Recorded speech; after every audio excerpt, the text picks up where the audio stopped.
ginigit-git nyo yung mga tao ko dyan sa envelope na yan. Lisa Marcos, naalala mo? Nagpadala ka sa akin ng video? Sinabihan mo ako saan kukunin ang pera. Pinakita mo ang muka ng tao doon sa video message mo. Hi, this is Annette. She's been working with us for the longest time. We trust her. You sent me written instructions about money. Millions a month.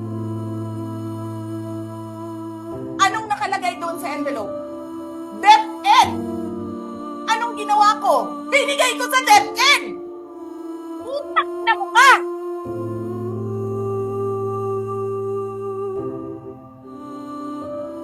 Wala ka ngang posisyon sa gobyerno, namimigay ka ng pera ng gobyerno eh.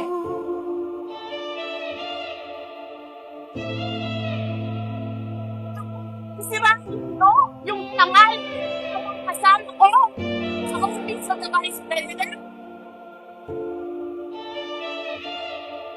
Sasabihin nyo sa mga tao, nakaw yan, confidential funds yan. Niwala nga kayong isang proof na confidential funds yan. Naniwala lang kayo sa isang babae na ang pangalan ay Gloria Mercado na nagsabing confidential funds yan, na hindi nyo nga nilabas na wala pang confidential funds, meron ng white envelope.